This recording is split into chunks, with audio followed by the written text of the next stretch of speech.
What's going on, everybody? Good afternoon. Hope you guys are doing well. We've got a little bit of Seattle Seahawks news today that I want to go over.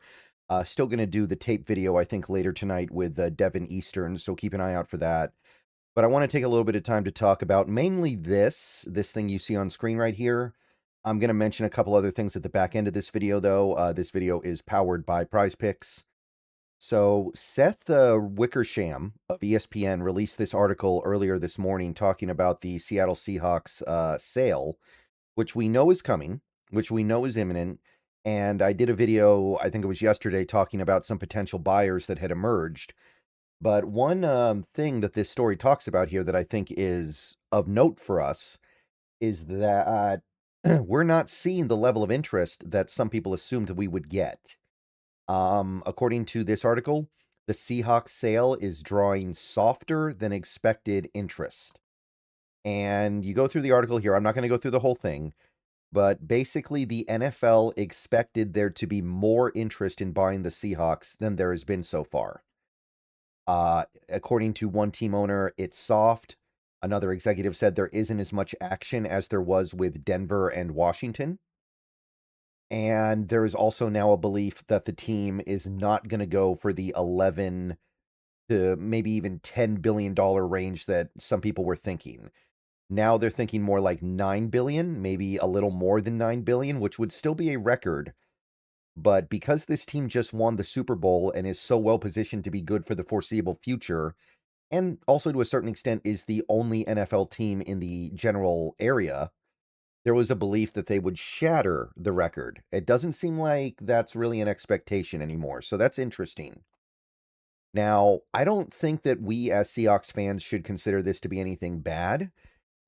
What this probably means, because the thing to remember is that Jody Allen is not in any hurry here. Vulcan is in no hurry here. They do need to sell the team, but they don't have a hard time limit by when they need to finalize the sale. They just need to sell it at some point. So she can sit on this team for years if she needs to get the offer she wants. And given the fact that this team has done so well in the last year, and really has done fairly well over the last near decade since Paul Allen passed away, I think that there would be more or less happiness if Jody stayed on a little bit longer, because things have gone well under her. She's doing something right. So I don't think this is any bad news, but it is interesting that we're not seeing this team get the movement from potential buyers that some would have expected when you consider everything. So I do kind of understand where this comes from. I do kind of grasp the fact that sports teams are probably getting a little bit too expensive now. Like, understand that I believe the highest price paid for an NFL team ever is still the 6.05 billion by Josh Harris and his group for the Commanders. So the fact that we have in 3 years gone from 6 billion to potentially they were talking about 11 billion, that's probably part of the problem, right? How many people out there have 10, 11, 12 billion dollars to spend on a sports team? And how many of those people like sports? How many of those people feel passion about Northwest sports? How many of them feel passion about the Pacific Northwest? I know that there are some because we do have a pretty good presence of billionaires in this area, but it's not a ton. If you like sports, then the best way to make them even better and more exciting is using the PrizePicks app, where it always feels good to be right. PrizePicks makes daily fantasy simple. Just pick more or less on your favorite players and build lineups with a few taps. Whatever sport you're into, and obviously we are now firmly into the NFL offseason, so we're all about baseball. We got some basketball, we got some hockey, whatever it is you like. PrizePicks gives you a fun way to stay locked in while you're watching. Definitely make sure to use the promo code HMA. PrizePicks is hooking up users with $50 in lineups after you play your first $5 lineup. If you use that promo code, that is HMA.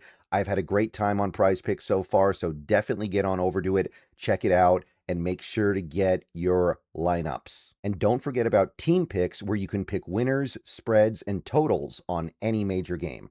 So Download the app now, use HMA, and get on over to Prize Picks, where it always feels good to be right. And remember, always gamble responsibly.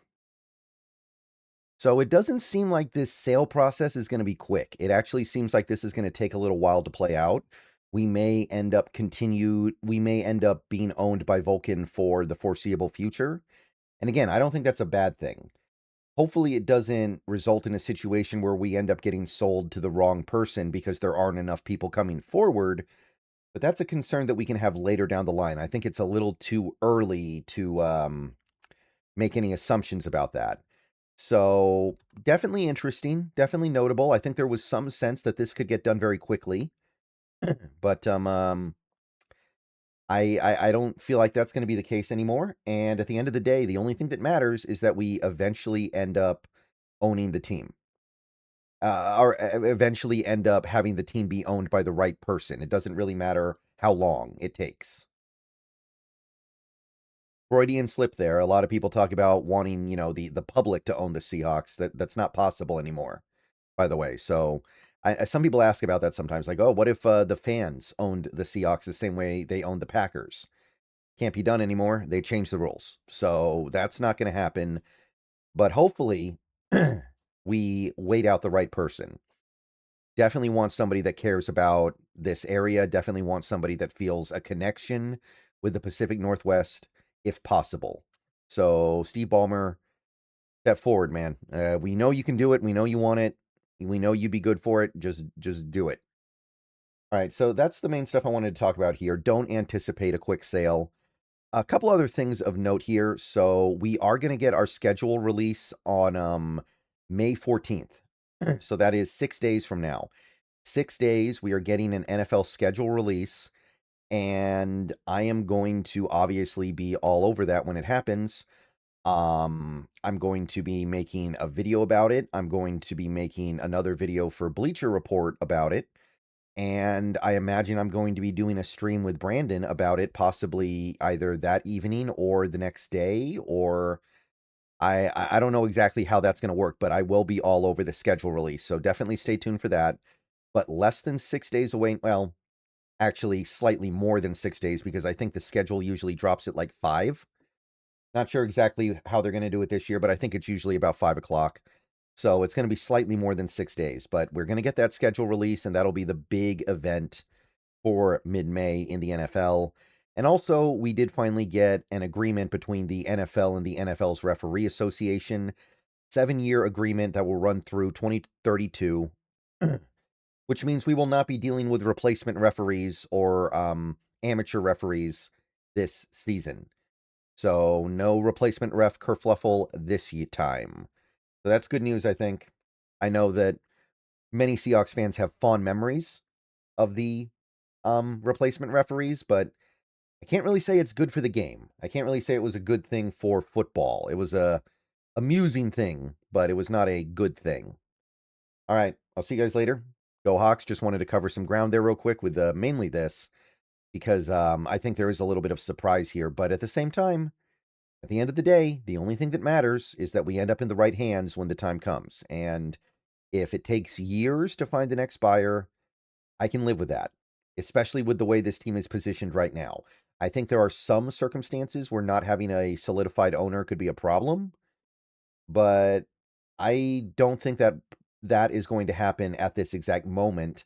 The only thing I can think of would be if it stops us from extending Witherspoon, but it didn't stop us from extending JSN, so I don't know. I don't see that. All right, see you guys later. Go Hawks.